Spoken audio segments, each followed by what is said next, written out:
It is a great pleasure for me to welcome you to this very special event.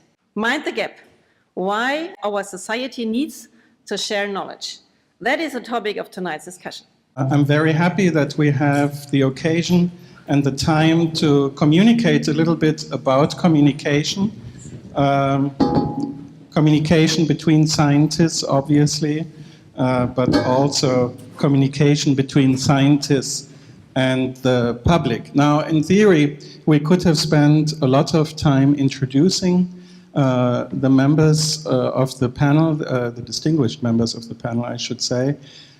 We try to keep that short so that we have more time for discussion. So I will ask, when we talk to them, to say a couple of words about themselves. I will start with Professor Schekman, who is sitting there in the middle. Professor Schekman, would you say a few words about yourself? Okay, my name is Randy Schekman. I'm a professor of molecular and cell biology at the University of California, Berkeley. I was born in Minnesota, but have lived essentially my entire life in California. At Berkeley, I've worked on how cells grow and the process of protein export from cells. So cells manufacture lots of protein molecules that perform the chemistry of life inside of the cell, but some fraction of them have to be shipped outside of the cell. And there's an elaborate mechanism for that we were able to discover using genetics and biochemistry. You did receive a Nobel Prize in 2013. This is basically what the prize was about, right? Right. The transportation system. Right.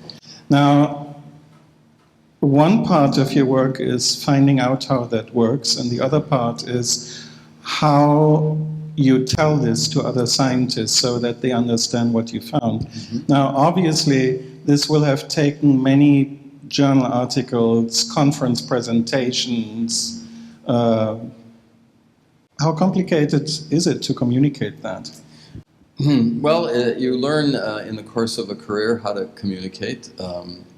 When I started as a graduate student, I was a graduate student with the Nobel laureate Arthur Kornberg, who was very effective at communication.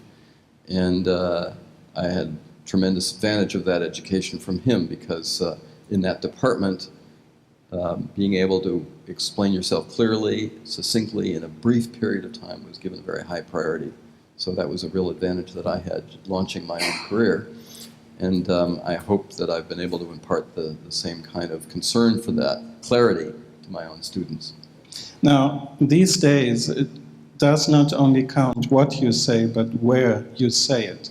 So given the topic of what you work on, I would suspect that that might have been one or the other article in, say, Science or Nature. Well, it's true that as I was growing up, I published in journals like that. But as you know, because of your leading question, yes, I must admit. On the day of the Nobel Prize ceremony in 2013, I wrote an article that appeared in The Guardian where I declared a boycott of those journals because of the damage I think they do to the act of and process of scholarship, because of the way that those journals select the papers for review, how they're selected, and the people that choose that selection. I think it introduces a distortion into the kind of science that scholars around the world feel they must engage in, and more, I think even more damage is caused by the use of false measurements of scholarship, principally by university presidents and deans and administrators and funding agencies to evaluate scholarship. There's a number that is too often used called the journal impact factor, which is a false measurement of scholarship. It was never intended to be a measurement of scholarship.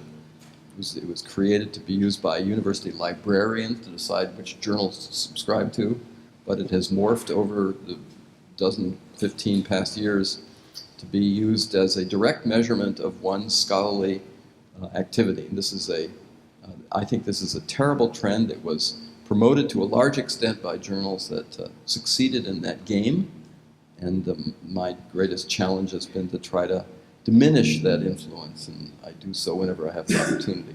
You refer to these as luxury journals. Yes, I do. What is a luxury journal? Well, a luxury journal, in my definition, are the journals that cater to the very high end of what sort of exclude. They've created these clubs, these exclusive clubs that people are desperate to join, and they do so by promoting papers that will generate a lot of sensation.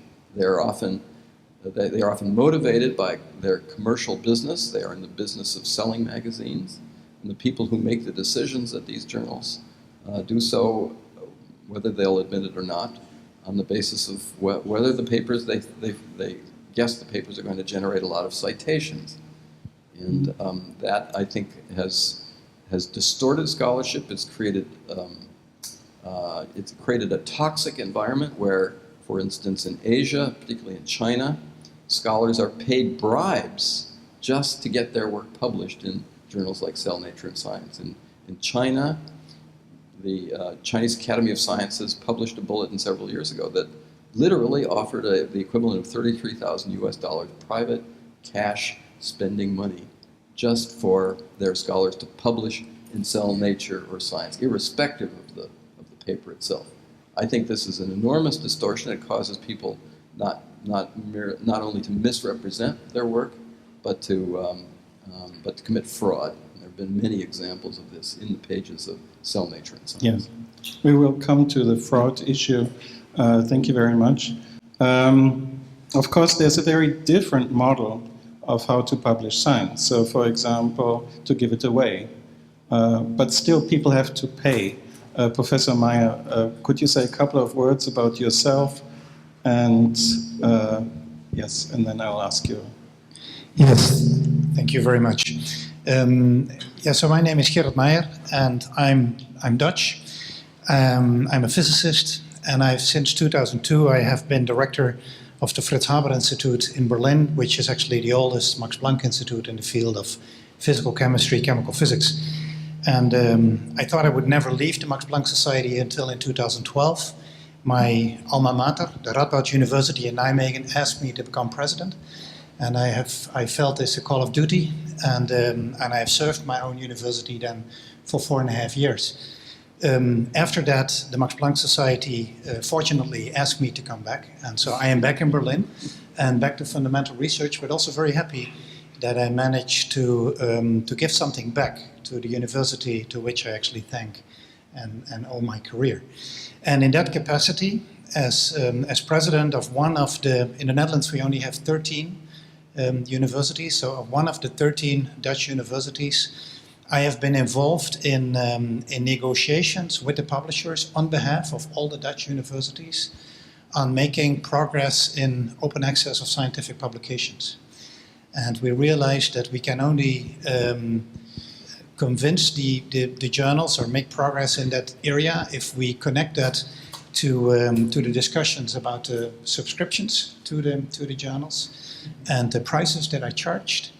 And so in that area, I've been actually over the last years very active to, well, really sit on the negotiation table with different publishers, most particular with Elsevier. I was in charge of the Dutch negotiations with Elsevier to try to make progress in the field, because I'm convinced that open access of scientific publication should already be there. It is relatively slow the way it has been coming up in the last 15 years, about 1% more per year. Right now, about 15% of the scientific publications are free to read for everybody. And I think nobody doubts that change will become 100% in the not too distant future. The question is that not too distant future 2 years from now, 5 years from now, or like the publishers would like to see a long time from now? And so in that capacity, I've been very active, and also realized, by the way, if we talk about the subject of tonight, that also there it is very important to inform both the scientists and the politicians and the public correctly about what open access of scientific publications actually means, because there's a lot of misunderstanding. And I have come to realize that all the objections that I have heard against open access of scientific publications are based on misunderstanding. And so that we have to better explain that. And better explain that it is absolutely correct that in the end, the people who write the articles, that they should actually pay for getting their work disseminated so that it is free to read for anybody else. And that is the logical way to do. Dissemination of your scientific work in the form of an article is a logical part of the research project, often the last part of the research project. And scientists need to realize that it's absolutely correct that they have to pay for that work to be published. And at universities and at research organizations, we have to redirect money streams for them. And that's a big operation, and that needs to be explained to both the publishers and the universities and research organizations. Now, until recently, there was a list of journals, Beale's list of predatory journals, that supposedly tried to disambiguate good journals from journals which had bad intentions. And as it turns out, most open access journals were judged as predatory because they ask for money to be published. So in a way, one could say, well, just whether the colleague from Asia pays 3,000 as a bribe or pays 3,000 to +1, it remains 3,000. I'm very happy you bring this point up, because this is an important point. And these predatory journals, they do a lot of damage to the whole idea of open access, and that is not how open access is meant. Open access is meant with the same standards of refereeing as is now happening in most of the good subscription journals. It will also not lead to an extra flood of articles. I mean, it will lead to the same amount of articles, and indeed, the prices need to be adjusted. They will be more in line with what it actually costs to publish the work. Right now, really the problem is that it is this transition phase, and these predatory journals, they give the field a very bad name, a very bad reputation. Also there, I should say, in particular, journals like Nature like then to write editorials about this, right? There's a big editorial in Nature about the damaging role of predatory journals, and it's very clear why they do this and why they exactly write these articles. And this all needs to be explained. We don't want to have to do anything with the predatory journals. That's why we actually in the Netherlands spend so much time and effort to try to reach an agreement with the well-established publishing houses, with Elsevier, with Wiley, with Springer Nature, and so on, to have their whole system of refereeing and quality control in place, but have the money streams done in a different way, such that in the end, the people who write it pay, and it's free to read for everybody. That's the way it should be. Yeah, I'm sure we will come back to that. You're still basically talking about the same actors then. So a young startup who might say, we want to come up with creative ideas of doing an open access journal or cluster of journals, they wouldn't have the reputation, and hence they would be very, very suspect. I would like to go to Dr. Pulverer first. Would you say a couple of words about yourself? Sure, thanks. So I am a single transduction biologist, so that it's in the area of molecular biology. I was in the early days when the low-hanging fruits were picked on picking out all these single transduction pathways that lead to cancer. After I had reaped some of these, I became one of the luxury journal editors in one of the journals with the short name, in this case it was Nature, and moved on to become chief editor of Nature Cell Biology. And for 8 years now, I have moved away from the dark side to the golden side of society publishing. So I'm now the chief editor of a broad science journal published by the European Molecular Biology Organization.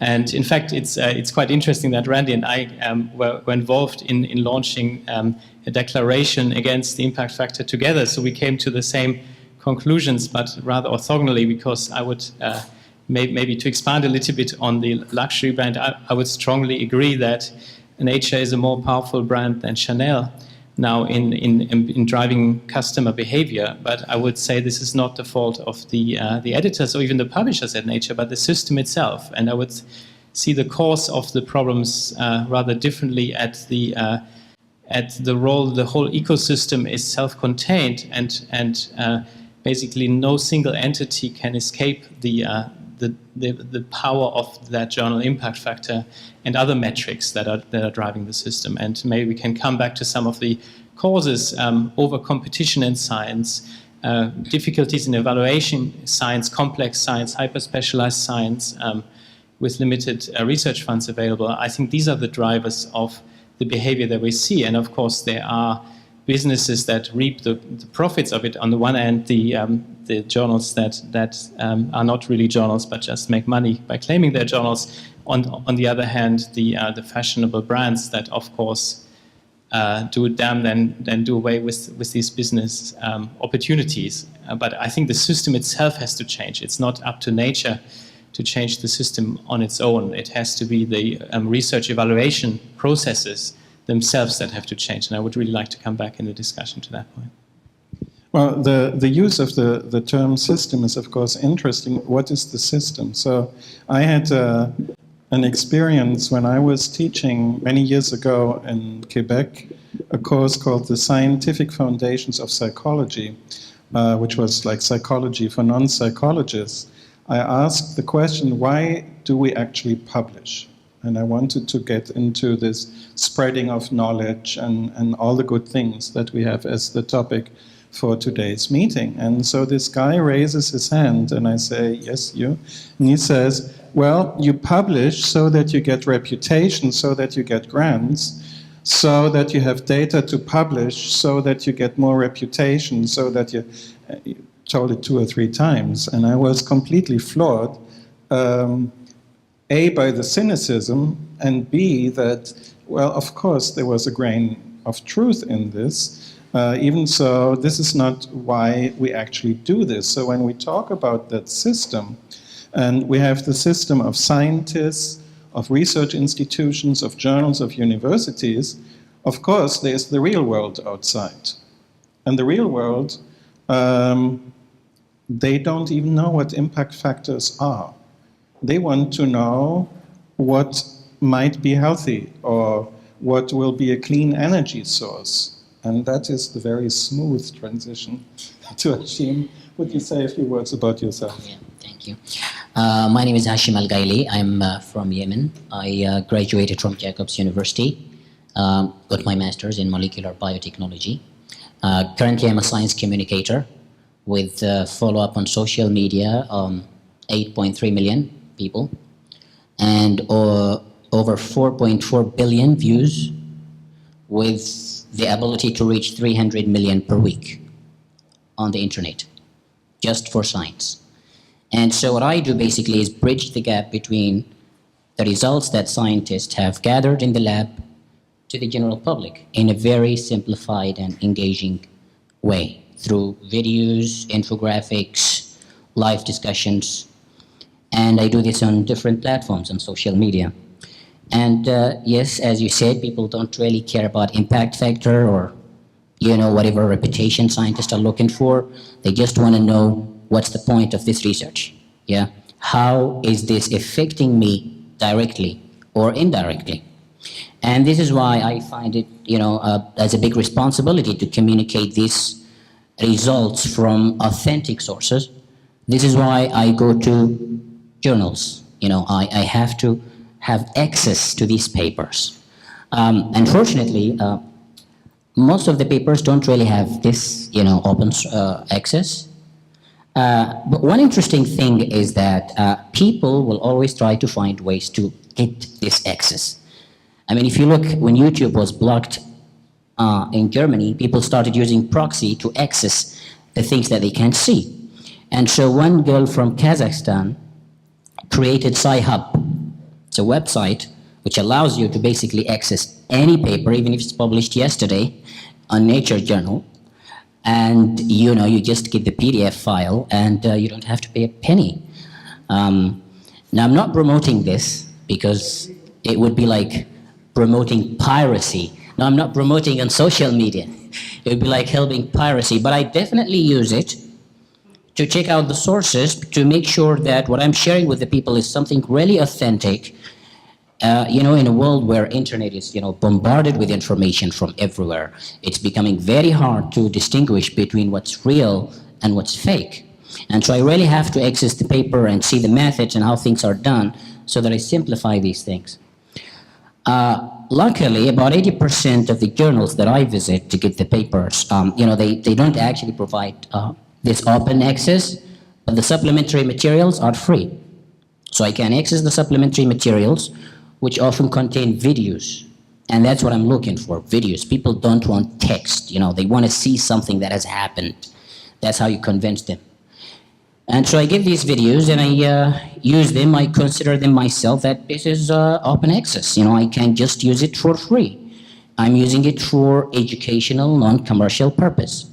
So I take that, I assemble a new video format, which is really simple to the people. Anybody can understand it, even if they don't have any background in science, even if they are of any age. Yeah. And then I also assemble the video so that even if they can't read the text, they can still get the idea just by watching the visuals. And this is why then these videos get millions of views and shares and feedback from the general public. And then the authors call me. They send me emails, thank you for doing this, promoting our research. Well, I would say thank you. Thank you for doing the research, but it would also be useful if the people can also have access to the paper.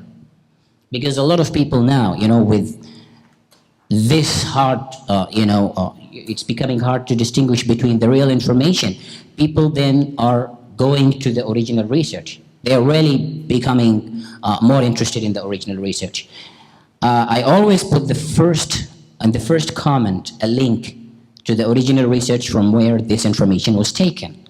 One time I tried not to do that. They became addicted. They say, hey, where is the research paper? We want that, yeah? And when they go there and click and they see that they have to pay to see that, it's definitely a big problem. And this is why I noticed also one problem. One time I posted about climate change. I collected a list of 1,000 papers that prove climate change is real. And then paper collected a list of anti-climate change papers coming from other journals that just recently came into existence. So people are creating new journals that actually try to disprove other things that are science facts in order to promote this. So it's not having this information as open source is definitely contributing to more fraud in science.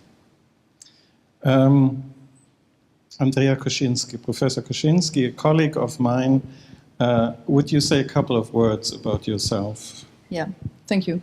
My name is Andrea Kaczynski and I'm a professor of geosciences at Jakob since, I've just calculated, 12 years now, which is a long time. And my major research focus is marine research. So I'm interested in understanding the elemental cycles of the ocean, how metals form valuable ore deposits that could serve as resources for our future technologies. I'm working on environmental aspects of anthropogenic input into the environment, how climate change would affect elemental cycles, and one of my research foci is also hydrothermal systems, so hot springs on the seafloor and the fantastic life they create, and the input they have or the influence they have on the ocean and processes in the ocean. And of course, my research field is a very fascinating research field.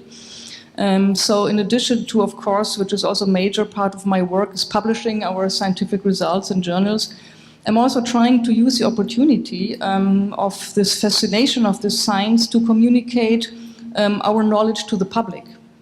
And I've been using as many opportunities as possible to do so, for example, by having a journalist on my last research cruise when we went out to sea for a couple of weeks, and we created a great blog which was read by a lot of people, and we got very good feedback. And I'm contributing to exhibitions and public talks, and I also enjoy this a lot to communicate with people beyond my academic field and see how I can transfer the knowledge to people. Because I think transferring this knowledge also to the society is a very important task for us. It's not only a chance that we have, I think it is also, I think we should do that. Because if we communicate our science to the public, then this knowledge, new knowledge in the people creates, in my opinion, a responsible behavior of our society. And that's why I think that this is also a very important part in sharing our knowledge. Just a tip for the insiders, some of that stuff is presented in the Haus der Wissenschaft, isn't it? Yeah, there is an exhibition at the moment, 100 square meters of the ocean. Actually, this is part of the Year of Science, which is an initiative of the German Ministry of Research and Education, BMBF. It's a year of ocean and the seas.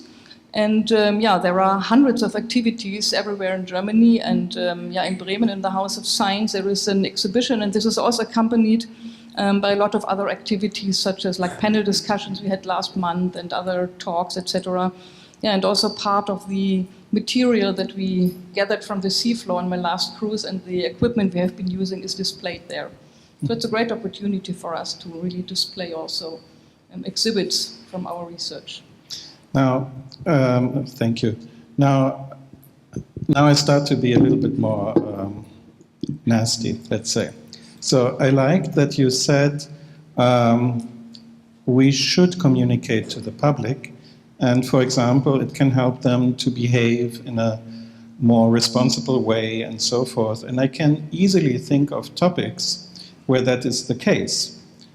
But here we have a Nobel Prize winner.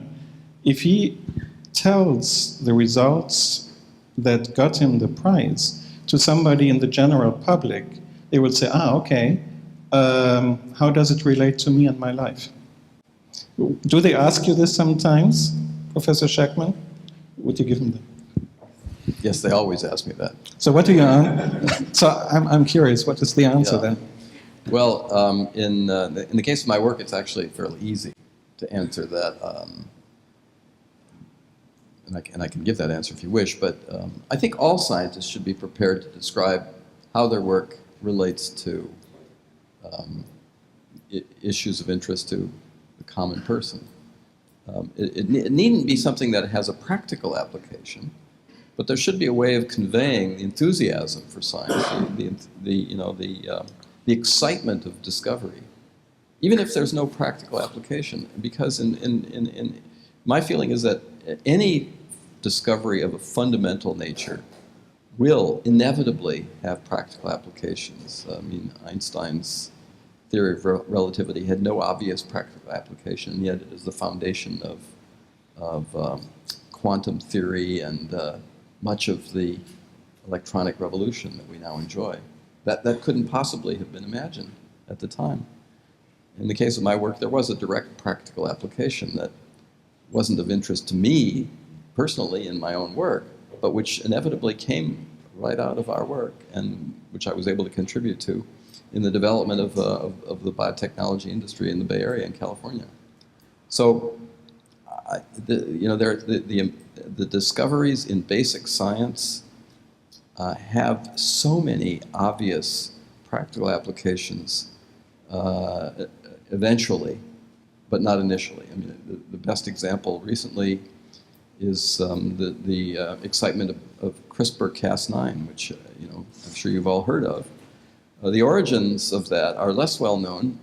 It originated in discoveries in laboratories, basic microbiology laboratories in Spain, in Eastern Europe, in Scandinavia, and in the laboratory of a yogurt company in Denmark. These were basic discoveries that had no obvious practical application, but within a few years have launched a revolution in the possibility of genome editing. Basic science almost inevitably has that kind of practical output. And it's our job as scientists to convey the excitement of science and the prospects for application in human health and technology. And I think it's actually an easy sell. Did you want to? Yeah, to just echo that, I really like that you articulate to communicate the excitement of science irrespective of the application, because that's, in biology at least, a trap many biologists fall into, that they always have to sell the medical application of the science at all costs. And we see this at the journal level, that every paper we publish ends with the sentence, and we cure cancer with this. And this is inflationary, it's misleading, and it's a corruption of why we do the science. And I think we have to come back, communicate it much like the physicists do, to communicate just the excitement of having a Large Hadron Collider, find out very fundamental insights into the universe. This is something that biologists have to rediscover a little bit, I think. But to come back to the glossy journals that you mentioned, I think this is the very point of having Nature. That's the reason Nature exists, is very much to articulate, you call it sensation, but I think the editors try to select papers that are particularly exciting and bring them to a wide community. This is the only aim of Nature, and it's been corrupted to being the only research assessment tool out there. But that's not the aim. That's not why Nature was launched in the mid of the 19th century. So I think it's been misled, it's been misused, but there's still a role for journals that select for what you might want to call conceptual advance, but also for the excitement and interest of particular research areas. We have to find mechanisms to buffer that or to disambiguate that from research assessment. Yeah, I just wanted to remark that my colleague director at Fritz Haber Institute, Hajo Freund, who has been long in the ERC Council, actually uses to refer. He's refusing to publish in Nature and Science already much longer than Professor Schekman, and he refers to it always as scientific pornography. But what I was very happy with the statement you made about conveying the enthusiasm for science, because I think that holds for all fields, and I felt very fortunate as president of a broad university like the one in Nijmegen to see actually also the diversity of science and how the different fields can create excitement about that. For instance, our art historians, they were involved in a project trying to interpret the paintings of Hieronymus Bosch. In 2016, it was 500 years after he died. And this was a very big project. It's now also all over Germany. I think it's touring around. And if you see which enthusiasm this creates in very broad communities of the population, where not really the question is being asked, what does it deliver for us or something, but 400,000 people came from all over the world to this exhibition. And these are fantastic things that science can do and create this enthusiasm.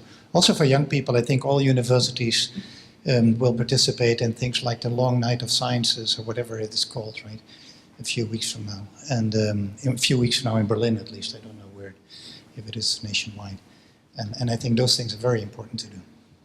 But if the criterion is that it's great being excited, so imagine there is this club of, I don't know, bunny breeders, and they're all seriously happy with what they do. They are so passionate about it. They say, look at this, I have one that is green and it has red ears, and it took me 20 years to do this. This is great.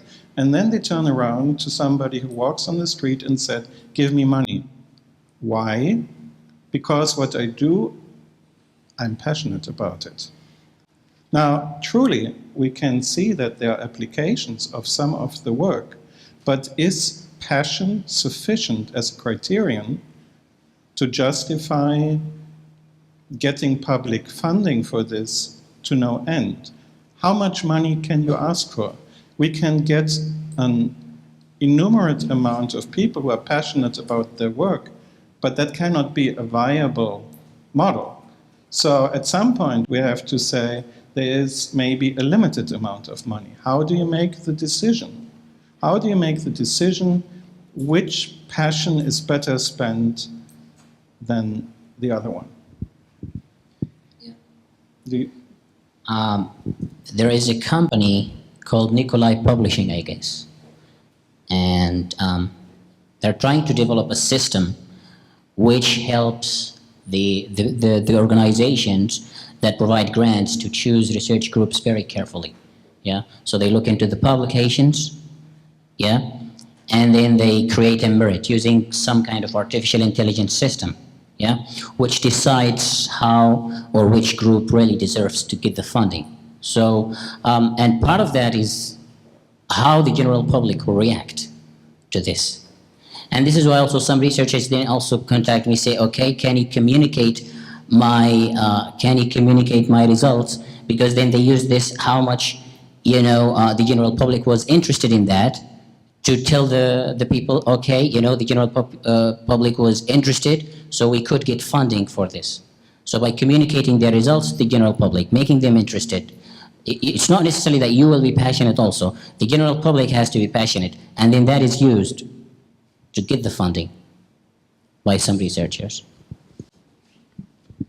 Just a quick response to that. I think it's very important to communicate to the public, but to have the public voting on what science is funded is potentially very dangerous. It's a bit like national public radio or television, where how many people tune in now defines the program, and you can see what they did to the quality of television. So I do think we need assessment mechanisms that take into account, maybe as some component, public communication, but to have that as the driver of who gets funding is difficult.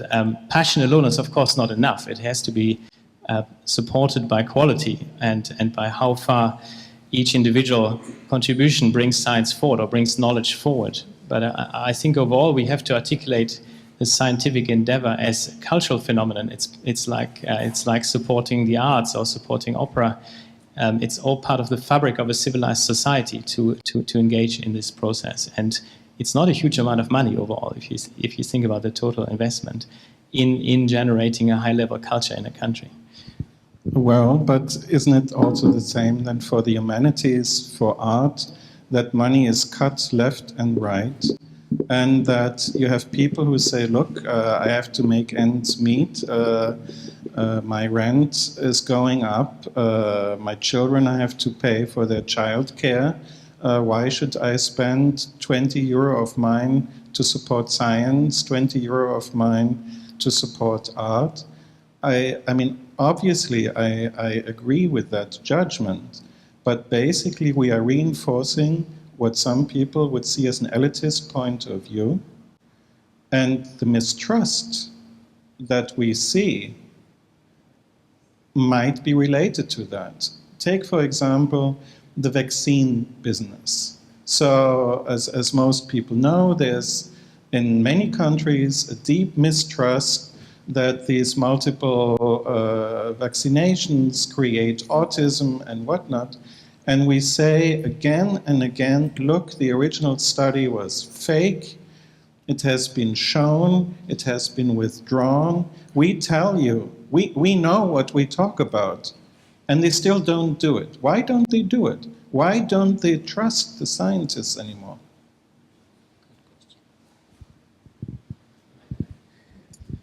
Well, I think it all boils down to education. There's a deficiency in the educational system that leads to a mistrust of science. In the US, practically half of the population doesn't accept the principle of evolution. And that's a failure of our educational system to convey the principles of science. People don't understand not only what science offers, but how science is done, of how deep skepticism is what guides most scientists in their pursuit of knowledge. So we have to do a better job in public education. And to go back to your example of passionate bunny raisers, I mean, with all due respect to rabbit enthusiasts, I think science has more to offer. The success of science is unmistakable. The advances that have that derive from science, not just the example that I gave, but many others, is so tangible that these examples simply have to be shared with the public to appreciate what science has done for technology and health. I'll give you yet another example.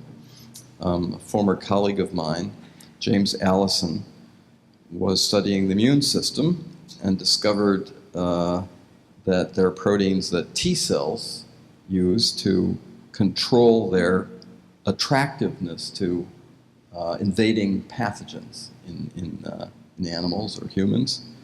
And he found that he could inactivate these so-called checkpoint inhibitors and unleash T cells to attack tumors.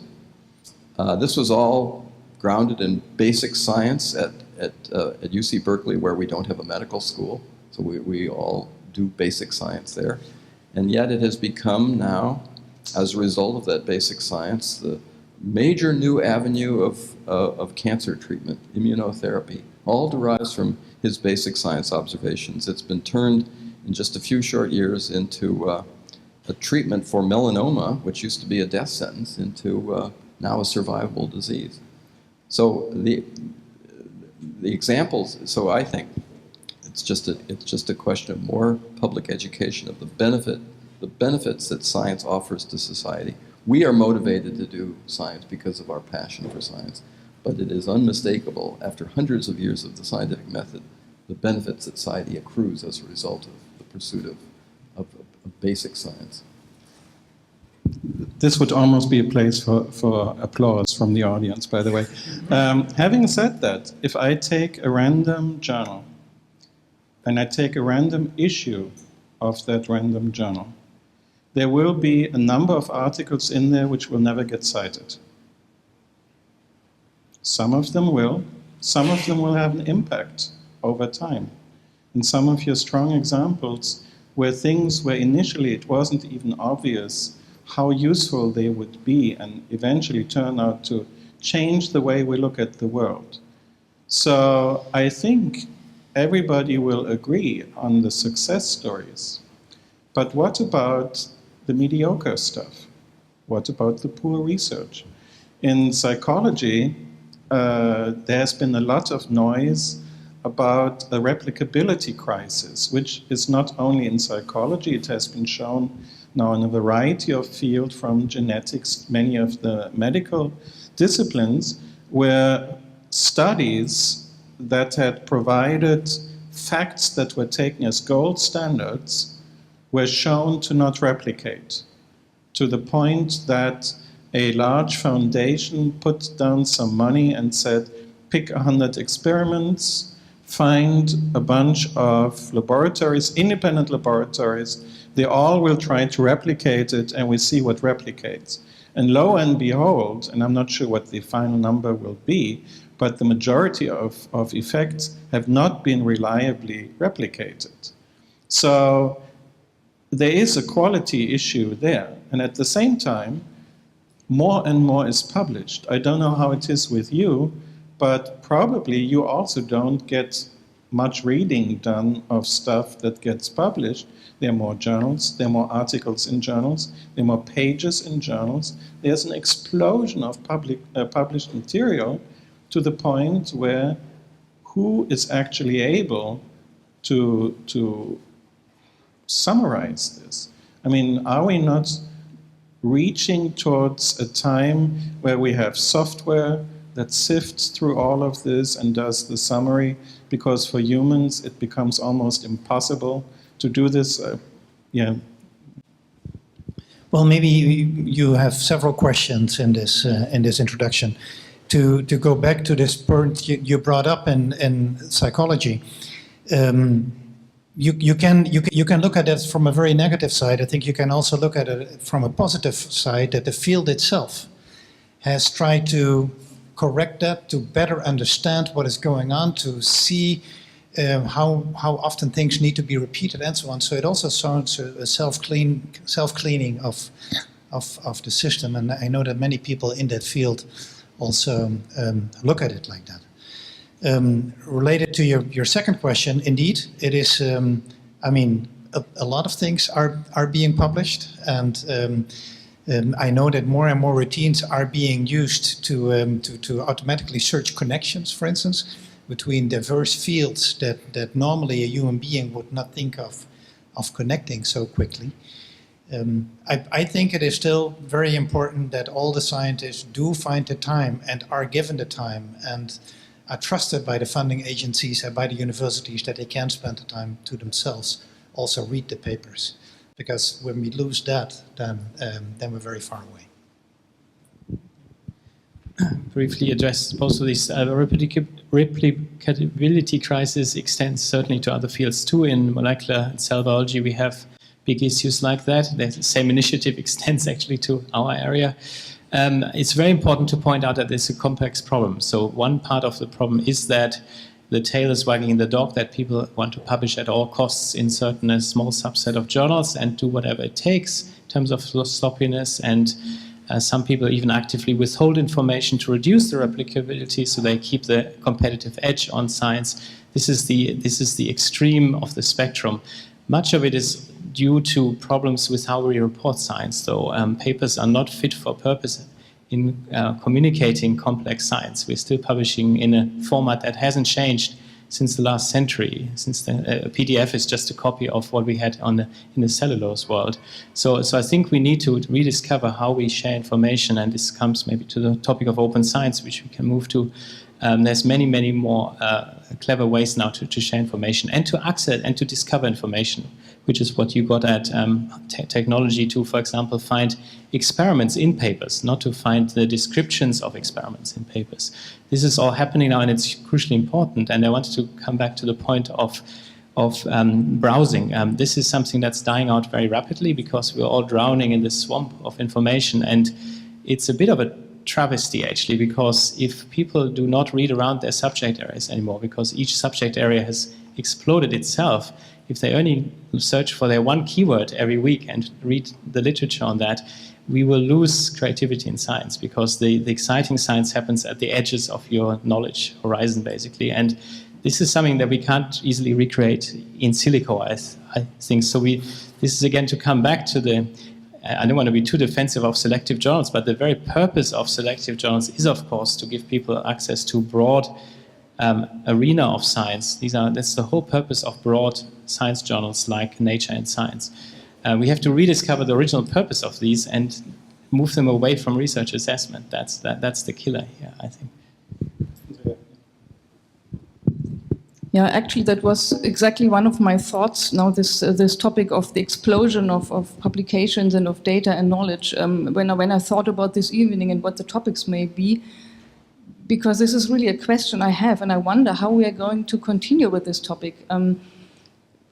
The creation of knowledge alone, if it gets more and more, it doesn't really help if we are not able to make something out of it and are still able to find the red thread in it and to extract what is the most important information. I think people might even get frustrated with all the information they get because they are overwhelmed and they can't really extract the important parts. And so I also know that many journals now, with all these explosions of publications, they have more and more problems of finding good reviewers for these papers. So I think maybe the whole system of publishing, as we are used to it, won't work anymore in this way in the future. So we might really find different ways of publishing our science and communicating the important messages. Because otherwise, too much of the important stuff will just go lost in the amount of material that is out there. So right now on the internet there are bots which basically screen different websites. They collect information and they automatically create articles. Yeah, and they can actually write around 1,000 articles in 3 minutes. That's actually very fast. So if there is an IA system which can basically screen these papers, of course only if they are open access, because if it's an IA system, it can't access these papers, it will be a gap in knowledge. And so if there is such system that can screen these papers to maybe classify them in a very understandable manner that's more interesting and engaging, probably everybody would be interested in reading them. Well, given that I'm sort of the social scientist here in the group, I would say that in a way, some aspects of the natural sciences could be reduced to relatively short, very clearly structured articles which in a minimum could be a curve or a formula or a number. However, if you would have these bots producing the 1,000 articles, it would be very difficult to jump to very different systems, because it would just reinforce the same type of theories. You would not have that somebody says, look, what you've been doing is 100 variations of this. Now that I look at it, I actually see an alternative explanation, and I see a different type of theory that we should look at. This is in the membrane. It is not in this. It is, and this is really the stuff where it gets interesting. When not just knowledge is accumulated and the 100 parameters are all being filled, but when, and that's a very loaded word, the paradigm changes because of the way that you look at explaining some part of reality. And that is really very difficult to do in this in industry type of writing and reading. I think bots would still need minimal supervision from humans. Yeah, I mean, I'm not saying we entirely depend on them to reformulate these articles and create new formats. You would still need minimal supervision, which would be less costly. And the good thing about them is that they are self-learning. You know, as they continue to reformat these papers and create new formats, they will come to learn from this process, which definitely is effective. So I come at this from a slightly different angle. I think we have to work rather on rendering the data we generate as systematic and have as many standards as possible, and then not always think about the stories we tell about the data and publish things in paper form. Papers are very important as a human readable way to communicate science, but there's absolutely no reason to publish what we publish about 2.5 million papers in the life sciences per year at the moment in peer-reviewed journals. These are not human read anymore. Only 10% of them at most are, and we should stop publishing so many papers and rather put our focus on communicating these experiments in a machine-readable, standardized format so that others can reuse these data for experiments. And whenever something exciting or communicable comes out of it, we should write a paper about it, but this should be a much smaller number of papers. But we should certainly also not forget to have scientists just communicate with themselves, and to set up good communities of scientists that discuss this. And I always find, when I speak to my old professor, and he reminds me of a meeting that he didn't know it was 62 or 63, where he heard somebody give a presentation on some subject and makes a connection. These are still connections that are difficult to be made. And the human brain is still a very amazing entity. I mean, a nice example I always find, okay, the Google computer managed to beat the Go player with 4-1. The Google computer used 5 megawatt of power, the human brain 5 watts, right? So there still is a lot to be done also by making good use of human capital that we have in this field. I don't think we should underestimate machine learning. There was this, somebody used actually an online tool to generate an automatic paper in mathematics and got it published. So it was generated by a robot and it got published. So if we have, or maybe he paid a lot of money, but you never know. But yeah, I think if this can be applied to mathematics, there is a chance it could be applied to biology and physics and chemistry and astrophysics and other fields. Well, I mean, it is obvious that there's no reason to assume that automatic systems could not do science and accumulate knowledge. I think one of the points that was raised, I would like to pick up again, and that is the schools. You mentioned that earlier, that in a way we can go home and be happy that we do meaningful stuff, and all of us most of us here are scientists and publish interesting things and all of that, it still doesn't change that the same people who will vote for particular political actions or whatever will see it as a waste of money and would take this possibility away from the scientists, even so they are cutting themselves not only in the flesh, they're amputating both feet, hands, and head. In the process, it doesn't change the fact that people are not trusting us. So what can we do as scientists? Are we just watching this? Are we contemplating this? Or is there something that we can do? I mean, obviously we're at a university environment and we try to capture the minds of the young people who we have here and convince them that this is not just about doing a job, but that this transcends you as an individual and all of that. But what can we do as opposed to who are the people who talk to the children? Do we train them? And I think as scientists, we all have a duty to go out and talk to people and to also different communities. I think what you see, if you do the analysis of what happened with Brexit, if you do the analysis of what happened with the voting in the US, there are communities that got too much separate from each other. And we as scientists can complain that the others don't understand what science is all good for, but we all of us have to go out and at all the different levels and do our best, and we need to do it much better than we did in the past and communicate that. And there are all kind of new models certainly also play a very important role, for sure. But we all need to do that and do that seriously.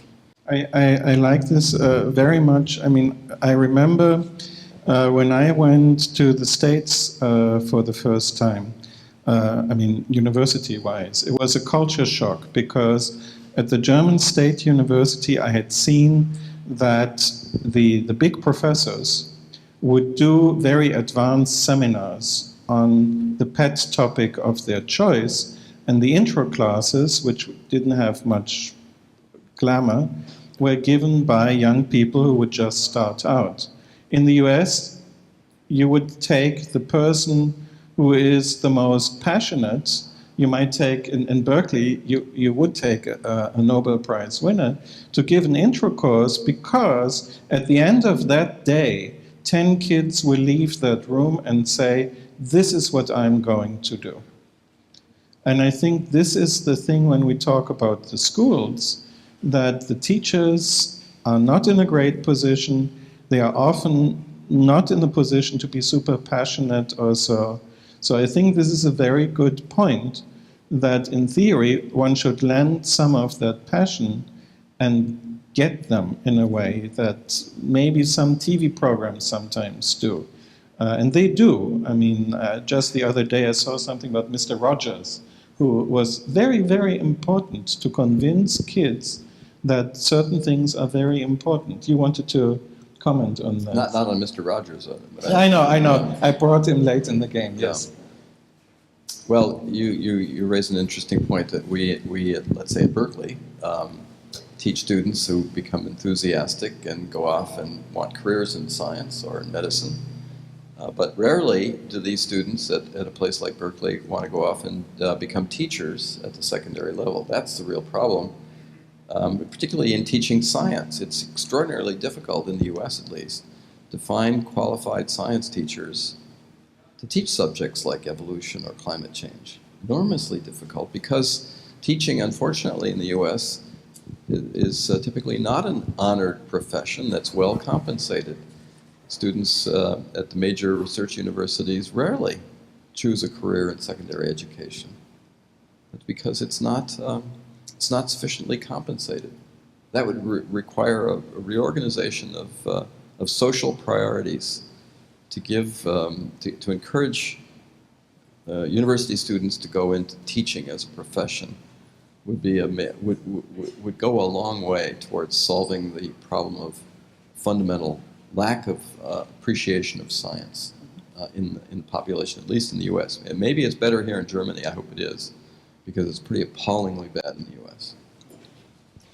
Just to expand on that, I completely agree. We have a pyramid problem, which is actually driving a lot of these corrupting influences. We are all training 20 people in each lab, and they all aim to become principal investigators and professors, and that's simply not sustainable. We have to encourage these people that have been through high-level training to go out and become teachers as a valued profession. It cannot be the sort of second-rate loser profession, and that has to change fundamentally. I also think we need to incentivize the professors themselves to go out actively, not just say that they should be doing this. The problem is that research assessment is so myopically focused now on publishing in glamorous journals.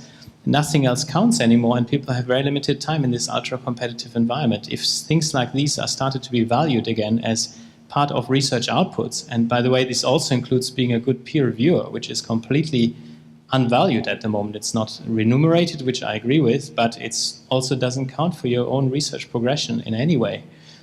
Unless we start doing these things, we should not be surprised that people just focus on publishing the next paper in a glamorous journal. I think that's a very, very good point, that we should think, where do we enter as a community into this process? And this idea that we don't look at our own students who go into teaching as second-class scientists. Because, of course, we point out that student that goes to Oxford and that before his PhD has a Nature paper. Sorry about that, but I was very proud when that happened the other day. This is, of course, something great, but also to think about those who choose that, and maybe we should, in fact, reinforce that and say, not only is there no shame in that, but that we will be lost as a science, it appears, if we don't do something in raising the trust that the public has into that we do important things for them, that we all share the cost of this, and that the things that we find out are relevant, and that we might tell a different story tomorrow, because this is what science does. Science does not produce facts, but the best approximation of reality that we can come up with. And that, at a meta level, is something really, really important that is very difficult to communicate, and we don't. We focus on the facts, in quotes, but not that these facts don't have the same status that a layperson would think of as fact. To add to your point, yes, there is a gap between the scientist and the society, which definitely needs to be bridged. I was wondering if every research group should actually have a science communicator, somebody who's actually into social media, understands what's happening in the lab, and communicates the results to the general public. So each group will have its own way of, communicating to the general public. But unfortunately, not that many universities offer courses in science communication. So to solve the problem, first, the university should integrate new courses that the society needs. If even politicians pick up Twitter. Yes. I would like to come back to the issue of bringing knowledge and science to schools. And of course, the problem we have is that not many of the scientists want to become teachers, to go into the schools and do the actual teaching. But I think as long as this is the case, we as scientists need to make sure that we talk to the teachers and that we support them in educating the school children in a way that they understand our messages and that they get interested in science. My impression, for example, in Germany is that the schedules of regular school teaching and academic life afterwards are rather disconnected from each other. And one example is myself, for example. I'm now working in geosciences, but I never studied geosciences. And the fact was very simple. At the end of school, I had no idea about geosciences because it was never taught at school.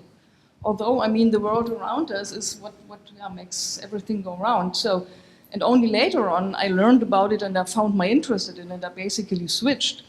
So I think there need to be ways of supporting the teachers in teaching the children what we also think is important. And I remember there has been, more than 10 years ago, an attempt by the German Ministry of Research and Education. It was a joint initiative where science organizations were involved and schools, and they were developing joint modules and materials for teaching in geosciences to introduce this to school. And so that was a test project.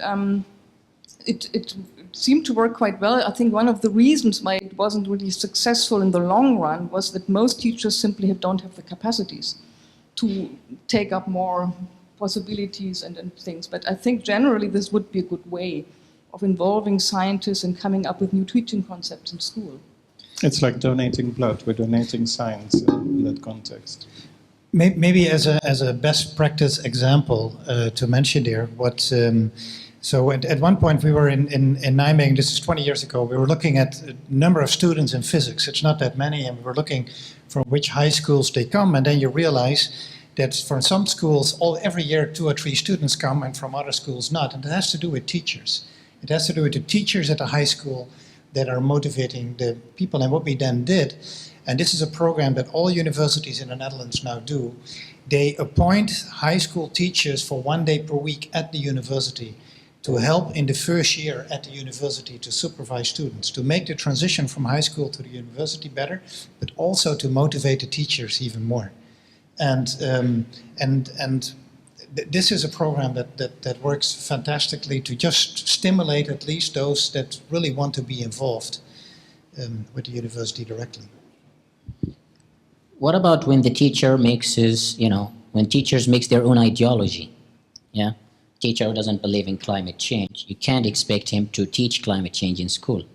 A teacher who doesn't believe in evolution and mixes his own ideology, you can't expect him to bring this into subject. So maybe there should be a way by schools to filter which teachers should actually are qualified to be in that school, who will really follow the scientific method and the scientific facts that have been established. I mean, I think it is obviously a problem. If you were to say, how do we distinguish good science from bad science, you would say, well, if many scientists agree this is good science, then it's a good thing. But climate is a good case in point. There is a large agreement of scientists what the status is, not in all details, and that's not necessary, and yet that doesn't seem to cut the cake for some people, whether they are politicians or people on the street. But the nature of science is also to doubt, and that the other community has never understood, right? And this you have to be very careful with. I referred to that already before. I remember very well when CERN started up their experiments, and there was in the press that this might create a black hole, and then it might be that the whole world would be sucked into this black hole. And they asked a scientist, and the scientist said, well, we cannot completely exclude it, right? which is a perfect scientific answer. But somehow it is not appreciated and understood correctly the way it should be understood by the general public. The general public wants simpler expressions, simpler statements, and this is a conflict that a lot of scientists have to struggle with, I think. But should we then give them simple answers, or should we train them to be able to cope with uncertainty? Is that possible? Probably we have to really give simple answers. In that case, if it said no, it's impossible that we create a black hole, then there would have no havoc. Yeah. I mean, as a psychologist, I would say we should do some research on this. We should try to understand why certain things, and of course there are people already doing that, but more seriously, why is there certain stuff that doesn't stick? Why do people doubt certain things? How do you gain trust? How do you assign credibility to a source and help this to have a better communication of science? Yes. Well, I was just going to go back to what we heard earlier. The problem, again, in the U.S. is so few biology, science qualified teachers come out of the universities, colleges and universities, who end up teaching at the secondary level, that you end up with people who are because of perhaps their own personal religious beliefs, will argue against teaching evolution. And I think if, quite honestly, if teachers were compensated better, more intelligent, better trained kids would go into secondary education. I think it's actually a question of compensation and honor associated with the job, with the position, and it's a reflection of our failure to invest in education that we end up with kids who are with teachers who are not qualified to teach science. My high school physics teacher was the assistant football coach because they couldn't find somebody appropriate to teach physics. Didn't do too much damage to me, but I don't think there were too many physicists trained in my high school. Yes. Maybe just a quick comment. I think it's less about teaching the subject matter per se, but teaching scientific process. You mentioned scientific process, dealing with complexity, dealing with probabilities. These are all things the public cannot handle, and this is why they need black and white answers. But I think we are living in a complex world way beyond science, and people have to learn about these matters anyway. There's probabilities of having wars and so on, of having accidents. This is all things that science can teach people how to think, to question facts that you see. And I think the whole way we teach science should probably be revisited. Do you? Yeah, so I think this is really a very important point, that all of us learn to speak and to understand the language of the different interested parties and stakeholders. And if there is a gap between what science wants to communicate and what the public can understand, I think then we probably need a mediator. And I think that journalists could play a very good role here. Because, if they do a good job, they will develop a good understanding of what we as scientists want to say, and they will find the language and the way of communicating the important message to the public. I think that was my experience when I had this journalist on board. So that was really a fantastic experience, how she could really make a digestible, fantastic story out of it without losing the major message. Mm-hmm. But I think we as scientists sometimes tend to think from our point of view. We want to get something across, but we know very little of the people that we want to talk to, what they actually want from us. But also here the journalist can be the one who tells us what we should, which questions we should answer and what is important for because the society. journalist is a good salesperson. For Exactly. Yeah, of course. You know, that's why they create sensational headlines in order to force people to click, so that they can see ads and click on the ads and make more money so that the journalist will get paid. So we have touched on two big clusters this evening. One, communication of science within science, the luxury journals and communication with the public. Obviously, we could talk for much longer, and some of us probably will. But time-wise, it's time to think about food and mingling out there. So maybe we do a very quick round of saying one or two sentences as a closing statement, something that you would want to bring across, and then we call it drinks and food. Why don't we do the circle from you? So you want me to start? Given the title of what we're sitting here, I think it is very clear our society needs to share knowledge. So the why we can leave out.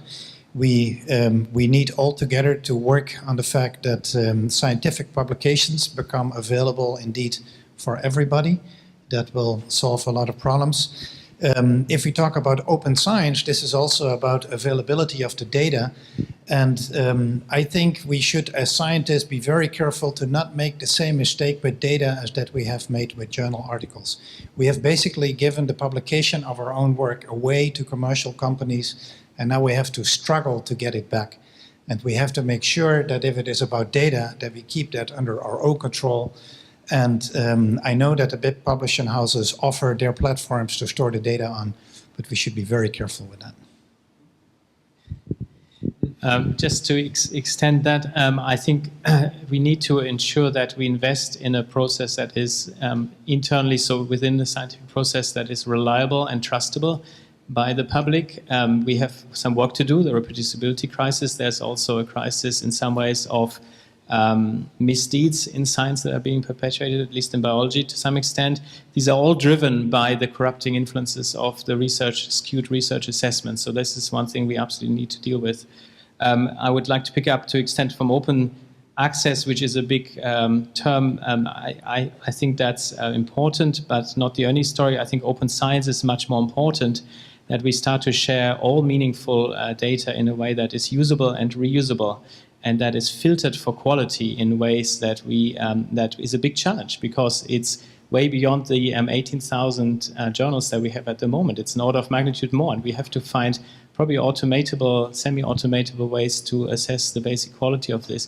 So a lot of really important science falls between the cracks at the moment. We should publish less papers, share more via open science platforms, commercial or not. It's an open ecosystem. The most meaningful platforms will survive, I think. That's something I wouldn't start out with saying the community has to generate this, but I think that's where the investment has to go in the future. Journals will survive, I think, because papers, the classic form of paper, is a great communicating device from human to human, and I think this is the core of science still. So I would not do away with the research paper, but it has to be complemented with other open science mechanisms. I would like to refer to a point that you mentioned a couple of times that has really concerned me, that when you said that how can we gain the trust of the people again, that they believe science again? And I must say I was a bit shocked about that, because I was not really aware that this is maybe a fact that science is seen so critical in the public and there is so much mistrust, because, I mean, if this is really the case, I think then we have a problem.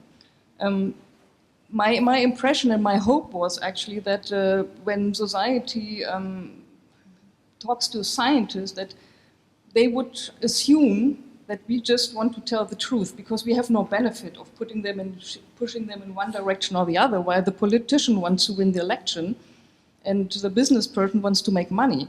But what profit or benefit would the scientists have of not telling the truth? And so I think it's really important for us that we either maintain or re-establish the trust of the public and of others, so that we also have the chance to convey our knowledge, our message, for the benefit of societies. Let me just make 2 points. One is I have over the years become more and more convinced that open access is the way that we should be communicating science to each other. And that means that we will have to resist, governments will have to resist the efforts of the commercial enterprises,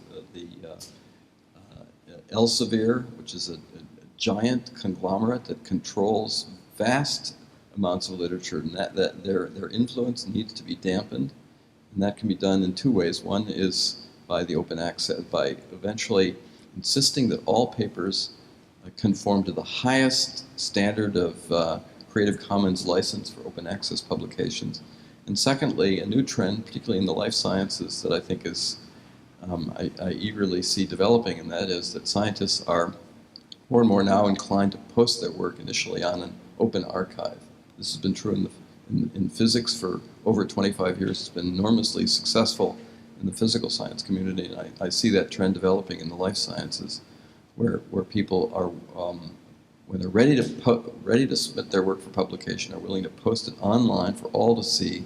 This will inevitably, I think, reduce the influence of the commercial enterprise in controlling the literature. That isn't the solution to all of our problems. I think perhaps even more to emphasize a point that a number of us have made is education and education of science, particularly of the scientific method, not just scientific observations and facts, but more importantly, the scientific method. People need to understand what scientists do. We're not in the business of establishing facts. We're in the business of challenging dogma. That is what science does best. We don't We don't insist that we're right. We only provide a way of seeking the truth. That is our mission. I think that we need to teach people the difference between being skeptic and cynical. We need to teach them that, we need to teach them how to think and not what to believe. And automatically, the scientific method will be the most trustworthy method. So they would definitely trust what scientists will be telling them. We also need to encourage universities to establish science communication courses so that we will have qualified people to bridge the gap between scientists and the general public. We also need the authors probably to write also a short summary so that, don't just write a complex paper from scientist to scientist, but also maybe a short summary from scientists to the general public. And we need the journals to also publish these two formats. And maybe this format, which is from scientists to general public, could be available for free. And this will help more people access this huge body of knowledge that's being generated every day. Well, I think we had many great points raised. I would like to thank the members of the panel. This is the time to clap, perhaps.